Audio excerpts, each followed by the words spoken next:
And now, the maddest man in America, making a difference everywhere he goes, Brennan Francois. I'm mad. You make up what I call a team. Whatever hospital or institution you're connected with, if you're connected to this institution, if you're here today, you're part of a team. And if one on the team wins, the entire team wins. If one on the team loses, the entire team loses. My brothers and I understood that from the time we were young. If you saw one of us, you saw all of us. We were together. Together we stood, divided we fall. We understood that we were indeed a team. And as a team, with the mindset that things are different when I'm there, everything got better. I believe that healthcare in Georgia gets better when you begin to believe in yourself. I believe that the engagement between patients and staff members becomes better when you begin to believe in yourself. I believe that we have better outcomes. I believe that our institutions become safer when you recognize that the piece that you add to this puzzle makes a gigantic difference. We cannot be connected to those who aren't recognizing the winner that's on the inside of them. As a teenager, I ran track. I never forget the first Louisiana Invitational track meet that I ran in. My dad drove me to the stadium. We were riding in his truck. We were crossing now the Mississippi River Bridge, and as we get to the top of the bridge, I could see in the distance the lights to Bourbon Stadium. And I nudged my dad. I said, "That's where we're going." All too soon, Dad pulled up in front of the stadium. I remember grabbing my gym bag and getting out of the truck, and now walking toward the stadium I could see from afar. I remember walking through the gate and through the tunnel onto the field, and as I did, those lights that I could see from afar was now shining down on me. I looked up at them, and then as my eyes came down, I could see the stadium filled with fans from all over Louisiana. And then my eyes came down to the field, and there I saw athletes in their school colors and in their school uniforms. And then my eyes focused on the reason I was there, the trophies. And I saw them, and they were over toward the side. And I walked over to the table where they were, and I was looking for the trophies for my event, and they were not on the table. You know why? They were too tall for the table. They actually stood beside the table. My race, the mile relay. The race where 4 athletes run one full lap as fast as they possibly could. I remember waiting for them to make the call. First call, mile relay. And I remember walking down to the field and thinking to myself, who am I going to run with today? I didn't come with my team. Remember, I rode with my dad in the truck. And as I walked down onto the field, I noticed other guys wearing the same colors I was wearing, and I looked, and there was one of my friends, Sylvester, and I looked again, and there was a guy we called Smiley, and his brother we called Dead Man, and they lined us up, 1, 2, 3, 4, and I was first leg, so I was first. They pushed the others to the side, and I remember getting into the starting blocks, and I heard the caller, "Runners, take your mark, get set," and then the sound of the gun. I want you to know I ran hard and I ran fast. You would have thought I was a world-class athlete. I looked good, digging my cleats into the clay and running down that track. I remember making the first turn into the backstretch and coming around the last turn. I remember looking over my shoulder to see who was the closest person to me. When I looked, the closest person was 10 to 15 yards behind. I gave the baton to Smiley, and I found my dad in the crowd, and I pointed at my dad, and I pointed back at the trophy as I said, "Daddy, make room in the truck. We're bringing this thing on home." And no sooner I could point at my dad and point at the trophy, I looked back to the race, and Smiley, who had a 10 to 15 yard lead, had fallen from first to second to last place, or to third place.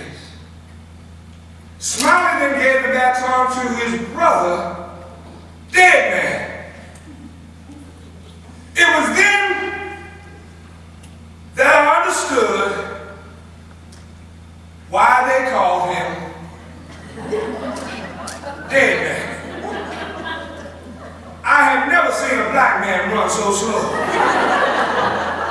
It was almost as if he was running in slow motion, and I watched him go from third to fourth to fifth to sixth to seventh to last place. By the time Dead Man gave the baton to Sylvester, the other teams were almost halfway around the track. I'll never forget that day. I recall the feeling of defeat and the feeling of loss as I watched them hand my trophy over to somebody else. I remember feeling so emotional that tears began to run down my cheeks, and I felt the hand of my father on my shoulder, and as I turned, he said to me, "Son, let's go home." And I remember grabbing my gym bag and walking toward the exit of the stadium, thinking to myself, I'm never going to run again.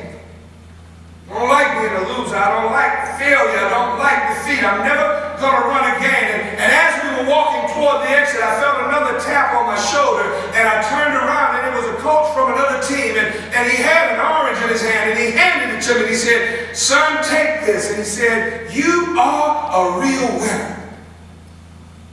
And I remember looking at that orange and thinking to myself, I don't want an orange. I want a trophy. My dad and I took that incredibly long ride home, and I remember that night sitting that orange on my dresser. I remember not being able to sleep, and as my eyes would open, it would fall on that orange. And every time it fell on that orange, I could hear the words of this strange man, a man I'd never met before and had never seen again. "Son, you're a real winner."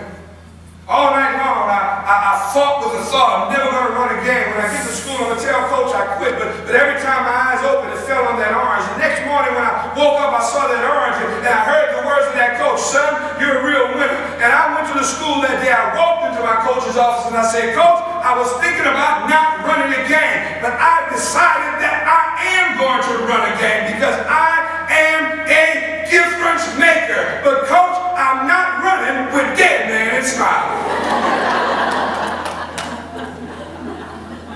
No, some things have got to change.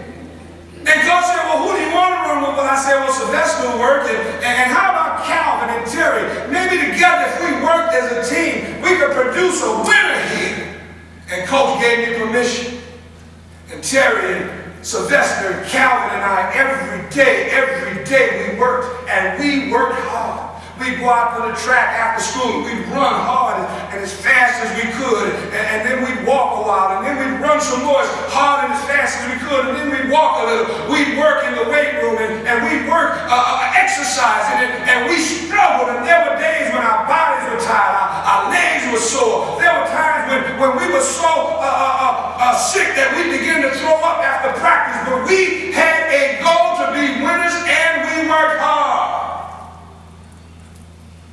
Understand that any winning team requires hard work at every level, from the top to the bottom. You are only as strong as your weakest link. And that's why it's important for you to have a mindset to understand that you make the difference. Because if you think you don't, that's where the weak link is. And that's the breakdown often in organizations and businesses, when you don't recognize the power that's in you to effect change. Whatever you're associated with, whatever you're connected to, has to be different because you're there. Nothing's the same. When you walk through the door, folk know things are going to get done. When you show up, oh, it's on now. When things happen because you're there, if you have this mindset that you are indeed a difference. But you gotta see yourself. Dynamic You gotta believe the power that resides in you if you're going to affect